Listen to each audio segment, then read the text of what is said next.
country can do for you. The white man is the oppressor. Well, I'm not a crime. I am the greatest. I am somebody. Read my lips. I have a dream. The planes left Iranian airspace. You overcome. The best is yet to come.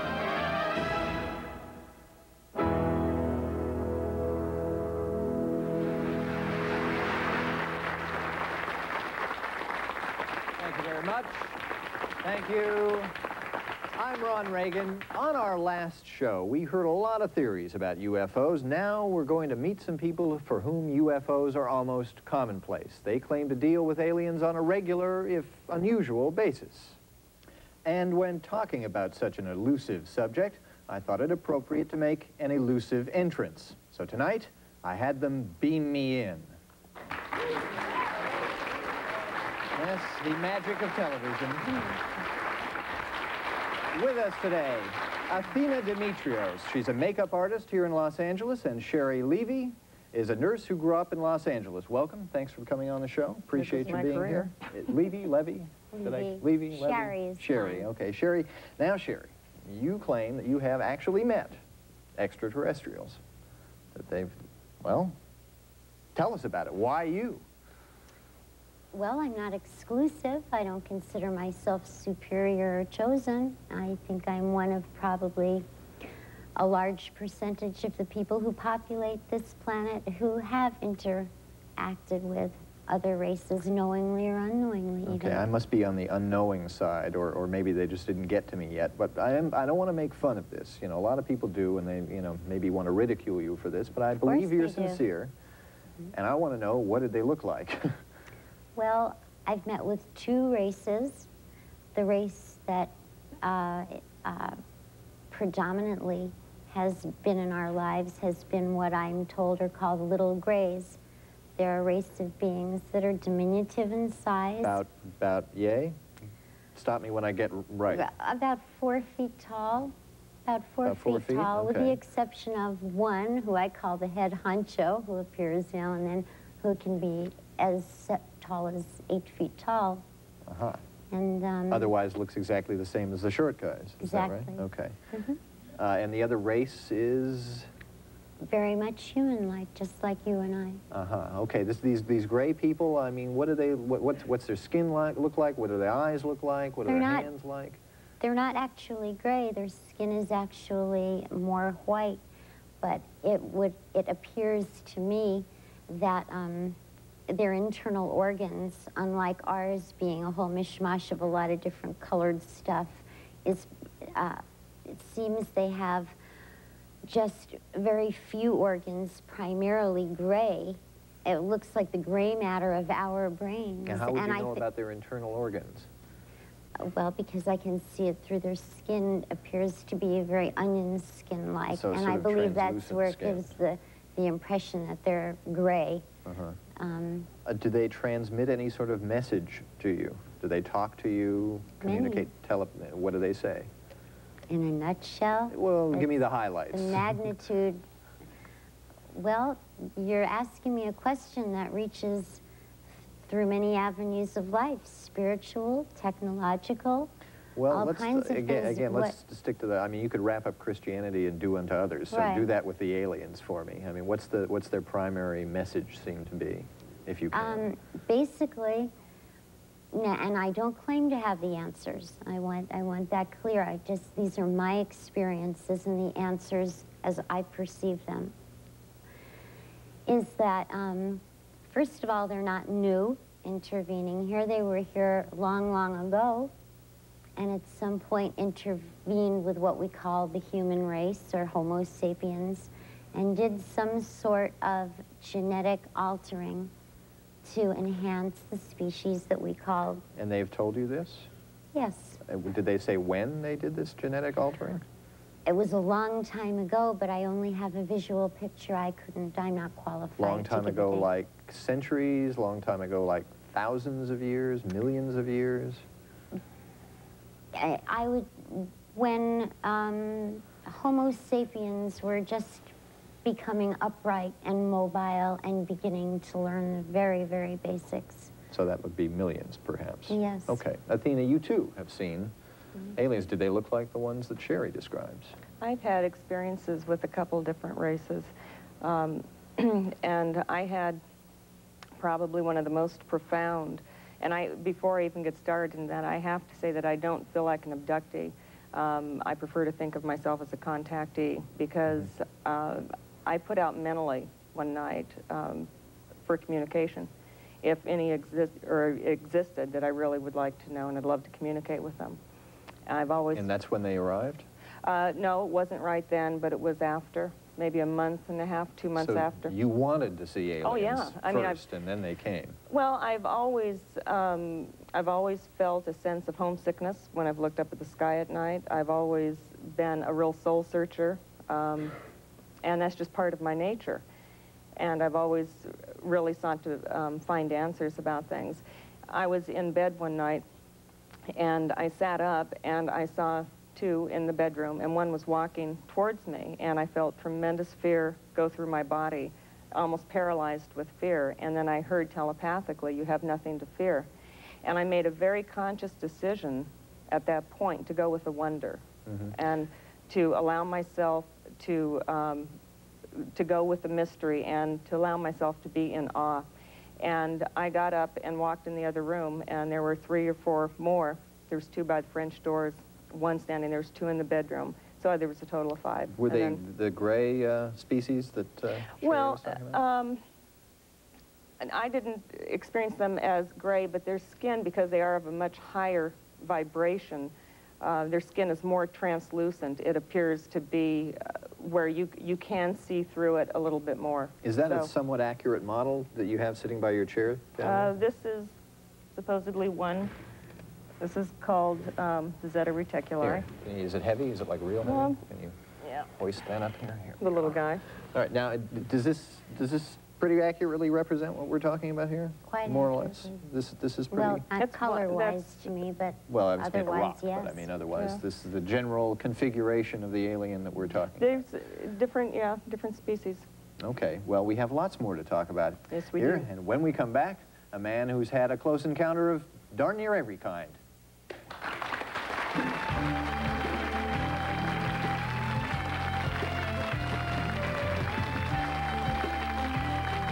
But well-orchestrated hoax.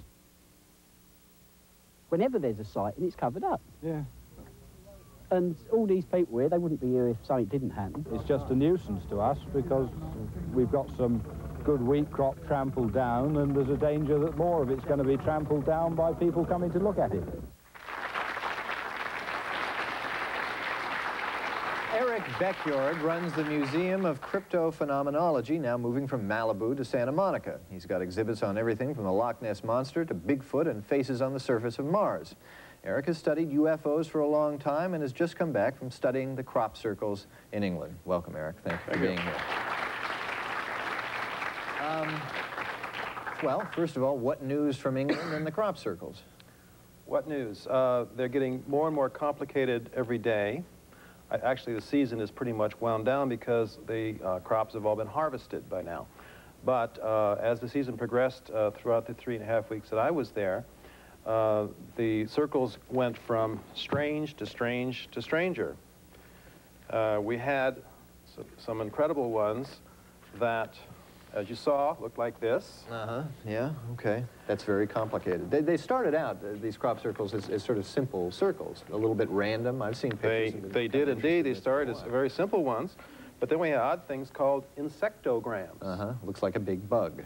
Down near Stonehenge. What's the explanation here?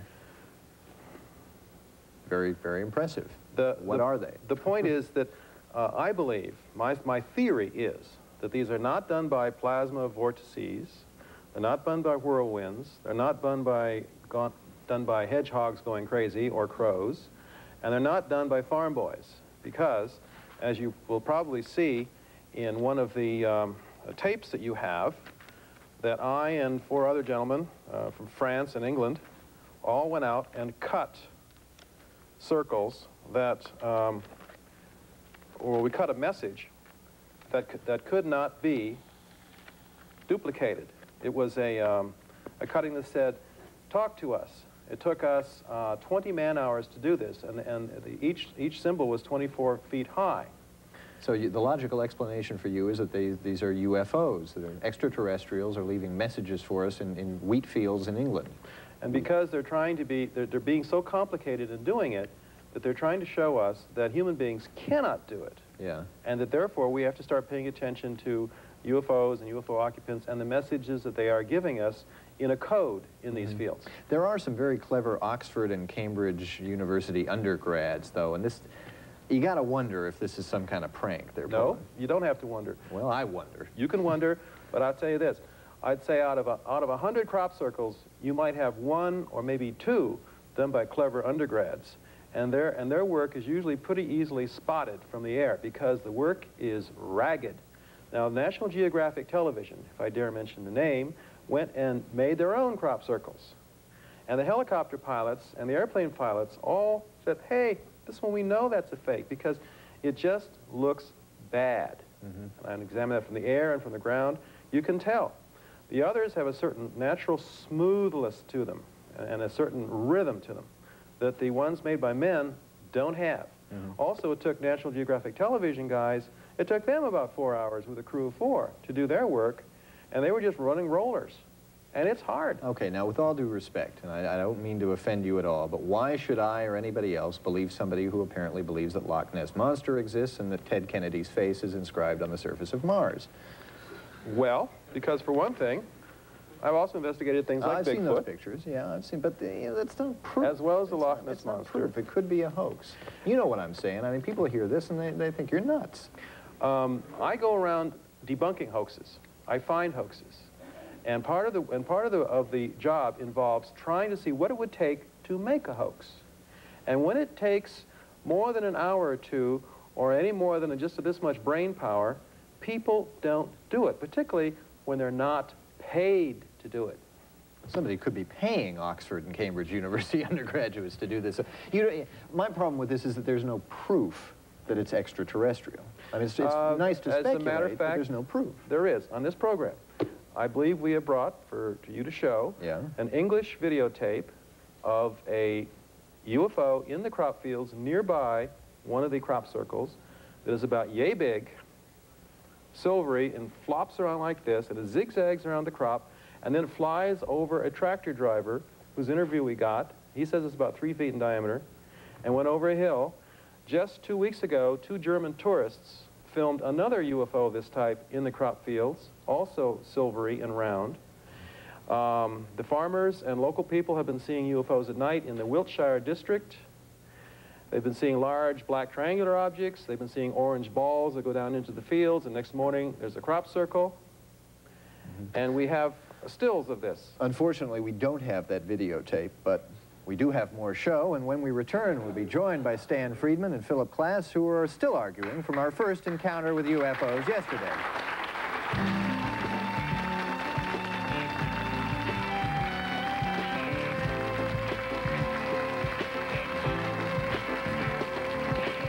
First impression is that I thought they were children, because my mind wouldn't accept what I was seeing. I thought they were children in snowsuits. It was just odd.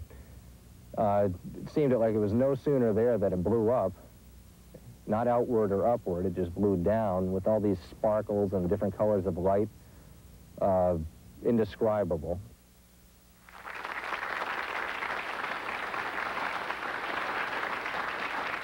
You may remember Stan Friedman from our first show on UFOs. He's a physicist who's convinced the government is sitting on tons of secret evidence. Also rejoining us is Philip Klass, a former editor of Aviation Week and Space Technology. He's a skeptic. Well, you've heard our previous guests here. Phil, first of all, your reaction. Well, what do you think of this? Sitting back there and listening and watching the 2 ladies' story, I got a telepathic message which seemed to be from an extraterrestrial saying those 2 ladies are telling fantasy.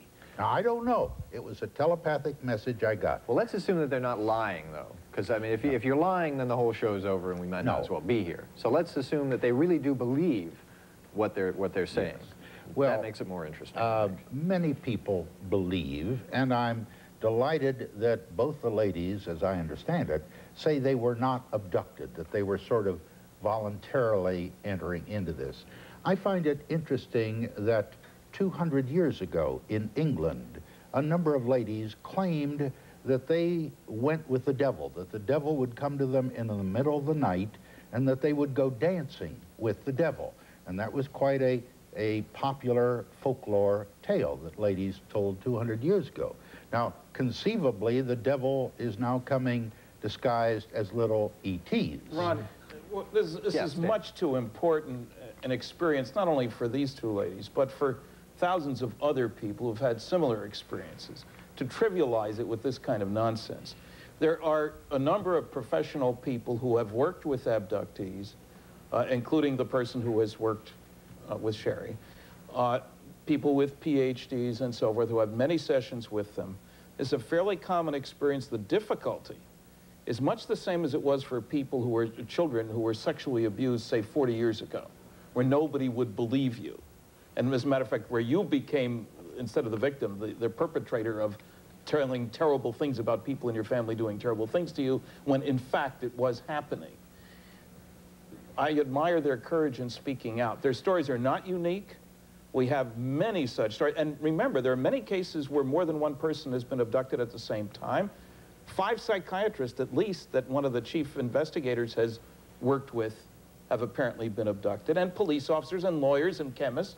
Now, fewer than 5% of these people even let their names be used, because the stigma, as you can imagine, is pretty tough to deal with. You brought up sexual abuse, and I wasn't going to get to it until later, but one of the theories involving abductions, and I don't mean to categorize either of you two, involves the prevalence of sexual examinations, rectal probes, things like that. And one of the theories is that, in fact, since so many of these experiences seem to be recounted under hypnosis, that in fact what the abductees are recounting is childhood sexual abuse. This has been a theory that has been put forth. Remember that 25% of the abductees, at least that we know about, have recounted their stories without any hypnosis and without the extraction of ova and sperm and so forth. Got a whole spectrum of experiences here. But you get people like a professor at University of North Dakota who was abducted with his son, who's gone public with it. He's never been hypnotized.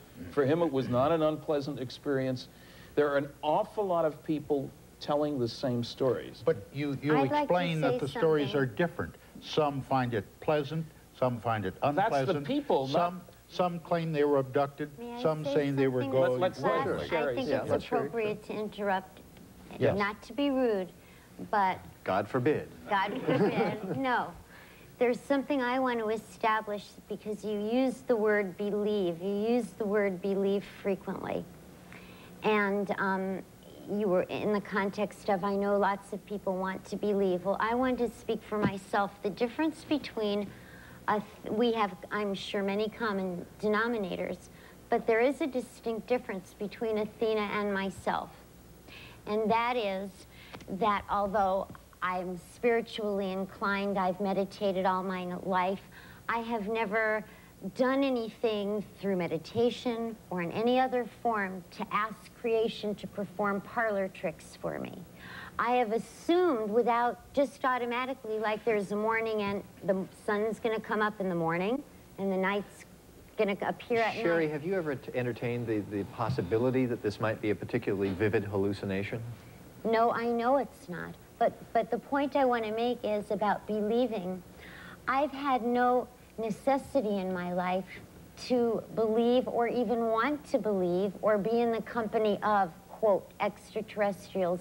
They became a part of my life unasked for, uninvited, with me unprepared. It was nothing I sought after. I automatically believed that in an infinite universe there is life elsewhere, and that was satisfactory enough for me. Okay, speaking of things we don't seek after, it's time for another commercial. We'll be back after this.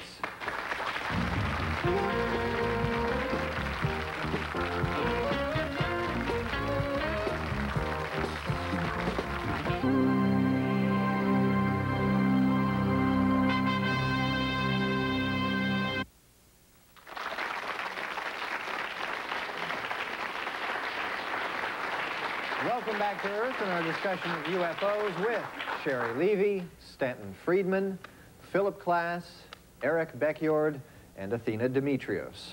Athena, now, do I understand this correctly, that you've actually had something implanted in your neck? Well, I'd like to back up. Now, I didn't think that I was going to talk about this, and I'm feeling a lot of different emotions because this came up. But you were talking about sexual abuse. Yes. Okay. I was very violently raped over 12 times when I was 6. So I guess in one sense, maybe somehow that does tie in. I don't know. I would like to say this, though. I have worked really hard to heal that issue. And because I think when someone experiences anything like that, they become very, there's a sense of feeling fragmented yourself. I have worked extremely hard to heal that, and I have felt there's been such a beautiful healing because I've released myself from victimhood from it, and I don't see my encounters as being from a position of being a victim. And the encounters that I have been very loving for the greatest percentage, not all, and it's helped me to even achieve a greater sense of intimacy with the whole instead of feeling isolated or separated. Mm-hmm. It's filled me with a sense of awe of the human spirit and the many multiple ways that God, Goddess, whatever you want to call it, can express itself. And I think it's been for me an incredibly positive experience, which is, this is my truth. I'm not here to convince anybody, but it's, you know, it's only my truth. Do you understand how the powerful emotions involved with sexual abuse, particularly in childhood, could perhaps manifest themselves in this sort of a vision experience? Well, I would suppose so. Under certain circumstances, I don't feel that in my case at all, mm-hmm. because I've walked through a lot of doorways and have purposely walked through a lot of pain to heal. Mm-hmm. So right, I don't feel that it's... Okay, well, let's get back to the okay. implant. Am I correct in... No, I didn't say I had an implant. Okay, somebody told me that no, I just said that one night I felt a hand on my forehead. Mm-hmm. And it was around 3 o'clock in the morning. I got up, the dogs were barking, and a lot of animals, a lot of times will go kind of crazy at that point in time. And I looked outside, and I didn't see anything. I went back to bed, but I had a feeling, and I felt a hand on my forehead, and that was in the middle of the night. Mm-hmm. Implants are important in this discussion, incidentally. That's true. Yeah, that's Eric? true. Now, there's a psychiatrist or psychologist named Dr. Leo Sprinkle, who's with the University of Wyoming, and he does a tremendous amount of work with contactees and abductees. And he has found, I understand, that sexual abuse is not necessarily a big factor with those people. Now, one thing you have to ask yourself is what is the motive? Is he a medical doctor or he is a psychologist? Psychologist. Counseling. Yes. He's a PhD in psychology. Okay. And he's with the psychology. He's with the psychology department of the University of Wyoming at Laramie. And he actually runs a convention every year for contactees. He hypnotizes a lot of people. He regresses some of them. Yeah. Does that invalidate, to you, does that invalidate some of the claims? The point is that hypnosis is not a magic road to the truth, as I'm sure Erik will acknowledge. In other words, people can lie, or they can what's called confabulate. In other words, fill in memories that they don't really have. The hypnotist says, what was describe the person who mugged you. And if they don't really remember, they will try to unconsciously invent or confabulate. It depends on the question and how the question is stated. Well, it does. And if you state the question the way he's doing it, you're going to be leading. Abductees are well aware of the difficulties of confabulation. I've just spent considerable time with a man in Missouri who's worked with 50-some abductees. I've watched him in action, and one of the neat things he does is see if people will be led. Somebody's talking about a cattle mutilation, for example, and I was there when this happened. He said, oh, there must have been a lot of blood. And the response was not, oh, yes. It was, no, there wasn't any blood. That was one of the strange things. So there are certainly difficulties with hypnosis, not in the hands of a skilled person, as with anything else. Okay. But the people who do this know what they're doing, most of them. All right, what do you digressing a little bit here, I want to talk about find these marks on your legs and scoops.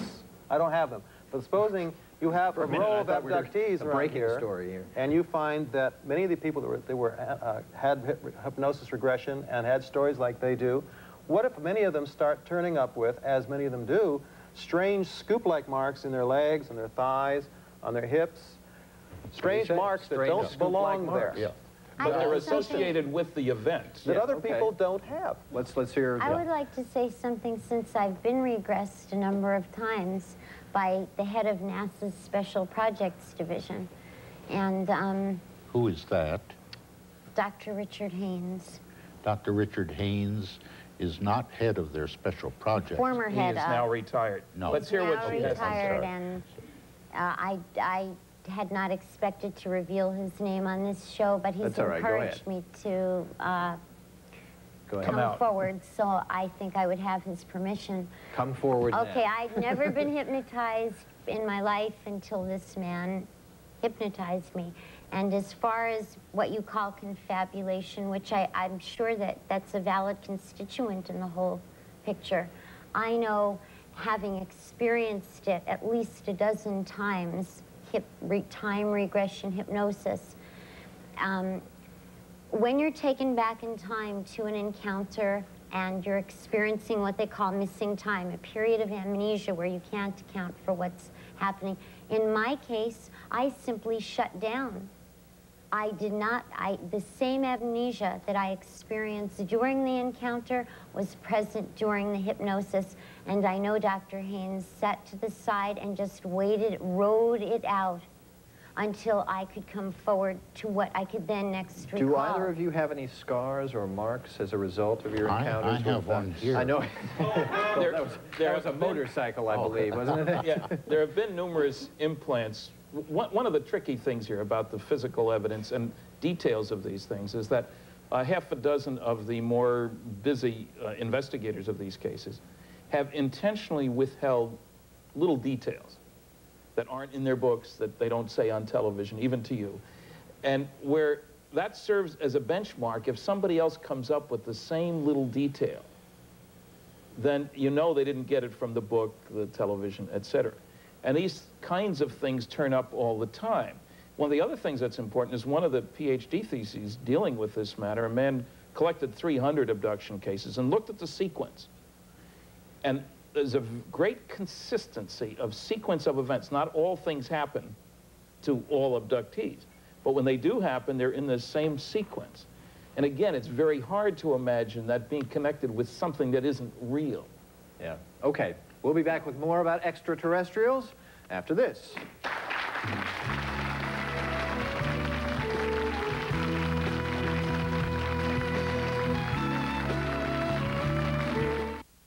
Six, 8, 2. Bring them to me at once. Nice little place you have here, Zorvac. I refuse to degrade science. Steady, baby.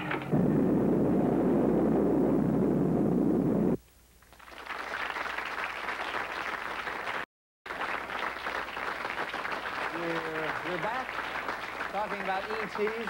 One thing that's always fascinated me about these accounts of abductions or contacts is that many people seem to report contacts with aliens that look just like us. Now, the chances of other life in the universe may be pretty good, but the chances that they're going to look exactly like us are slim to the point of impossible. That's only if life develops independently wherever it is, if there's a cross-connectedness. Right. How soon would that connection come, though? Because it better be... We're only separated from the chimpanzees by 5 million years. Supposing we were placed here. What if we're somebody's colony, somebody's crop, if you will? Are we somebody's colony? Are we somebody's junior high school biology experiment? This is the devil's island of this corner of the galaxy, Ron. They dumped all the bad boys and girls here, and that's why we're so nasty to each other. Well, what about these other ones, though? Where do the different races of people come in? How can you judge that when you're talking about an infinite universe?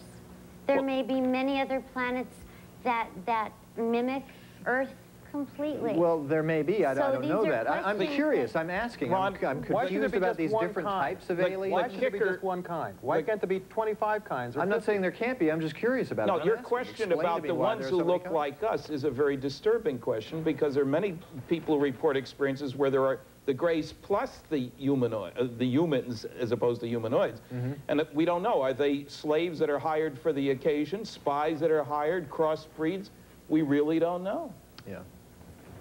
I consider myself very open-minded, and I personally believe in UFOs. I think Stanton Friedman lends a lot of credibility to the subject. But this guy over here, he claims not only to have had contact with UFOs, but he's seen the Loch Ness Monster and Bigfoot. I mean, what next? You're going to say you have Amelia Earhart's corpse in your basement? No. You know? Amelia, come on down. And what about this miraculous video that we don't have that you described at the beginning of the show? And as far as these two women... That may have been our fault. The producer will find that. But, and as far as these two women on the end, I mean, what proof do you have? I can say anything I want. You can say anything you want. You know? You want proof? I mean, words are meaningless. Let's see some hardcore evidence. You Come want on. proof? Like, Okay, let's take for one thing Bigfoot. We have hair and blood samples tested by anthropologists. That's like that's another show. I'd like to say something. I was contacted. I did not contact the show to be on the show. I was contacted. It's not, wait a minute. No, I'm just saying I was contacted to be on the show, okay? I have reverence for whatever your point of view is. This is my personal experience. I'm not here to prove any of this. I'm only here to share my experience. That's all. You don't have to believe anything that I say.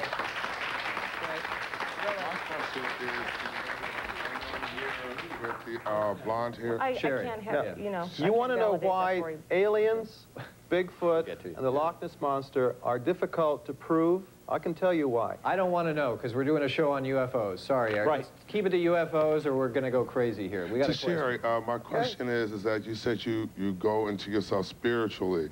Is it possibly that if you're a true spiritualist, I'm a believer of God, and I don't understand that how you can be into spiritualism and then at the same time believe in a UFO, an unidentified flying object? I don't understand that. Can you explain that to me? Well, first of all, if you believe in God, then, and you believe that, you know, like they say, the universe is a place of many mansions, right? That God's kingdom is made of many mansions. I'm only most familiar with this one. But because I am spiritually inclined, and I suppose I'm very quiet inside most of the time, I'm very receptive. And maybe it's people who are more receptive and less intellectual that are more subject to the less familiar events. And I want to say something. I want to say it very badly.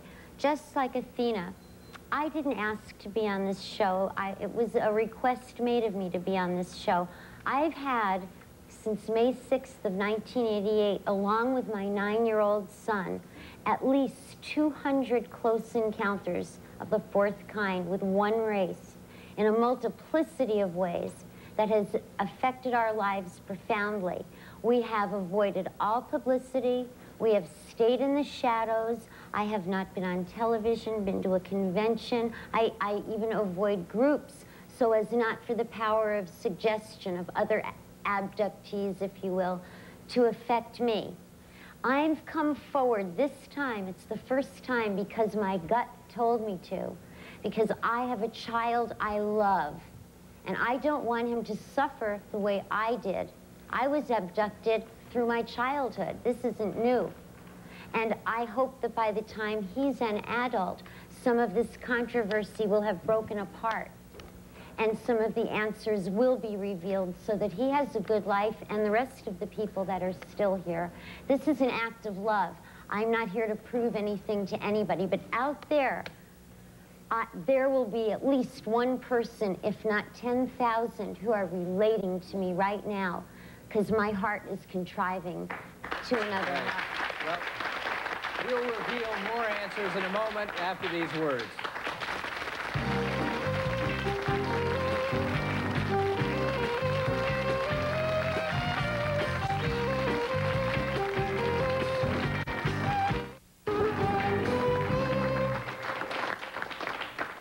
We're back. Now, Stan, you say that there have been many instances where people have had something implanted in their head or wherever. Yeah. How come they don't go to a doctor, have the thing removed, and then we check it out and see what it's all about? Well, there have been some cases where it has come out from sneezing. Usually it's placed up the nostril.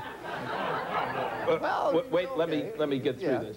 Up the nostril, behind the ear, behind an eye. And there are several cases where they show up on what I'll call X-rays or MRIs, magnetic resonance images, and where the doctors have said, we're not going in for that. It's too close to the optic nerve. you know, one of these people is going to die, and then Where we'll are the get... X-rays? Why haven't we seen X-ray pictures of this? You haven't looked in the right place. The Fund for UFO Research... Now, look, is a person going to stand up in public and say, hey, look at my head, and then say, why don't I go in for an operation? What for? What's he going to get for it? People accusing him of lying, of placing it there. If he writes a book, it's going to be in order to make money from a book. You know what I'm saying. Yeah, I know what you're saying. Okay. Hi. I think there's a bit of, well, confusion here. You know, I'm sitting here, We're all and about confusion. the three guys in the middle, well, the man in the middle seems okay. The two ladies at the end, I get to give a lot of credit for. Either they're really good actresses, or they've actually experienced something. I come down on that they've experienced something. I can't vouch for its and they're legitimacy. sincere, and but I think if they... so, I can only discern it as spiritual beings actually manifesting themselves. So you think this is some sort of religious hallucination? It's very possible. Could it be a religious? People see Mary, you know, Fatima and Lourdes and all that sort of thing. Phil, let Phil get into this because he's been out of it for a while. May I address that man's comment? Well, okay. It may and help then us. we'll let Phil jump in. Okay, because when, first of all, we're all spiritual beings. Spirit's anything you can't touch, feel, or see. You're walking around in a shell there. The rest of you is a spirit. But besides that, in my encounters, which are often and almost always in groups, where they've come to do a particular thing, this race we call the Little Grays work very cooperatively with no rank, and they in no way, if you will, trespass on my soul, my belief system in God, or want to be worshipped. They do not want people to be devotees. That's why most of the people who want so desperately to, quote, believe and go out to the desert laying on their back waiting for some mothership to come take them away never have bona fide encounters. And you're right to question that. Shari, is the Little Grays' behavior any different than the other species' behavior? Yes. In what way? They're far less emotional. They are more like workers. They work in a very cooperative fashion. They simply come to get a particular job done. They do it on a particular time frame, and they're gone. They don't, the element of a real personal interaction isn't there as it would be with a more human personality. They're clinical is the word that keeps coming up over and over again. As opposed to which other species? As opposed to friendly, as opposed to the other species nasty. are friendly. No, what I'm saying is that the most common word used, I think, about the Grays, if you will, is they've got a job to do and they're doing it. Okay, I want to find out about how do they relate to the others, though? Are they different from the others? How are they different? How does it all stack up? Is there a hierarchy of aliens here? The Little Grays on the bottom, in the middle, on the top? Well, I'm asking. I'll get one on your show, and then we'll find out. Well, that will really be a ratings through the roof. There is a distinct difference. There is. There is a distinct... Okay, Athena, can you address this question? I mean... from my understanding, is that there is some discernment that needs to be used. There are some that are definitely operating more from a clinical standpoint. There are ones that have developed a lot more in the emotional aspect or the feeling aspect of their... Those would be which ones? You have some drawings, actually. Yeah, I do. Zip out those drawings. We're talking about being really vulnerable here tonight. Well... This is a friendly one. Is that a Little Gray now, or no. is that... That's a different character. What do you call that one? Oops, I'm sorry. I don't really know. This is just... What color is it? He's the light. Most of them are light. But this isn't a Little Gray. No, this is not a Little Gray. He's larger. He was about 5 foot. This is the one. 5 feet tall as opposed to 4 feet for the other ones. Do you have other species? Yeah. That's the one of the previous ones, right? Okay. Would you like to see a photograph? I would... yeah. You got a photograph? I want to see it. And this is... It looks like bushes to me. We call this, in the middle, Arsenio Hall aliens because they have flat heads. That's one of those Bigfoot photos. This is one that was a pleasant experience, and that's... Someone had mentioned how is this one different? Because they look the same. They have big black eyes, and they're kind of ovoid. No. You'll find that most of them have in common, though, the large eyes. And no nose, and a little tiny mouth? Yeah. And no ears? You look at them. Yeah, they do look the same. They're different. Well, sort of, but Yeah. we're in the same general family there. I mean, we're...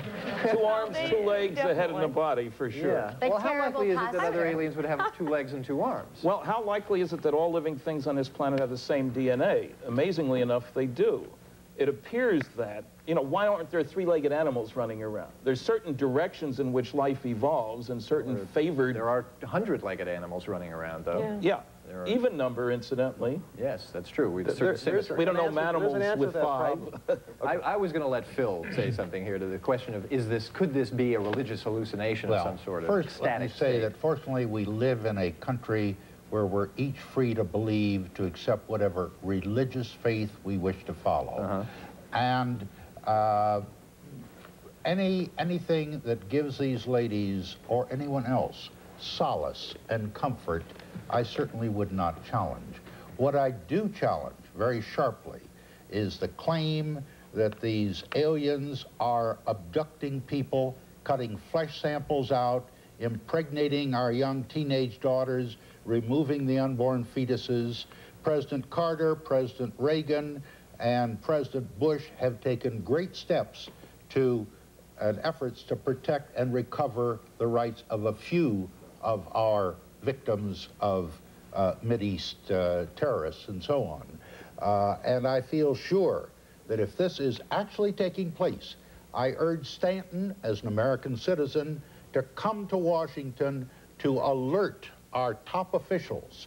Let's mobilize the defenses of the nation, of the world, to defend against these atrocities. Okay, got a if quick they're question. real. Okay, if extraterrestrials are technologically advanced, that would mean that most likely they're intellectually more advanced. Yes. Now, if that's the case, why all the the mystery around it? Why the symbols, the codes? Why don't they just be either find a way to convey themselves to everyone, or to stay hidden and not to be seen at all? Well, but why would you want them to do either one? They're here to do a job. They know we know they're here. But why do you ask me to explain extraterrestrials to you? I have had no contact We don't with even messages in wheat fields, though. Why don't they just come out I'm and not say, hey, saying that they do, Ron. We don't communicate with laboratory crop circles? There are crop circles. Whether they have an extraterrestrial content, I haven't the faintest idea. Okay, I have an answer It's an for you on interesting that mystery. We don't communicate with guinea pigs, and we don't try and talk to them. We just treat them. And if these aliens are so far superior to us and possibly have seeded this planet with us, and if we are an experiment, which of course would upset everybody's religion very much, but if that is true, then they communicate with us at their own speed, at their own time, in their own way, and they don't care if we don't like it. All right. Can I share? Pardon me, Ron, I talk to my guinea pigs, I talk to my dog, and she understands. Okay. All right, UFOs, it's not over till the fat alien sings. More when we come back.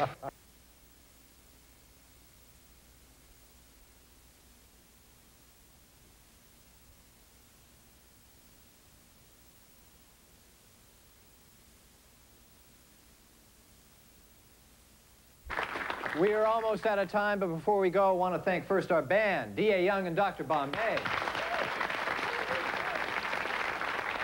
of course, our guests, Shari Levy, Stanton Friedman, Philip Klass, Erik Beckjord, and Athena Demetrios. Thank you all very much for coming here.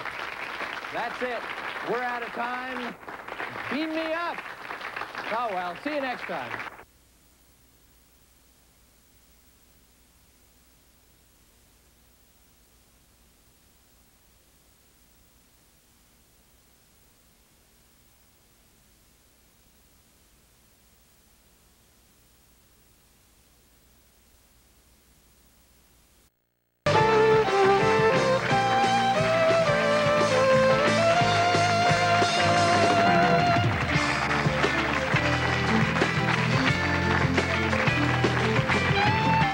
Ground control to Major Tom.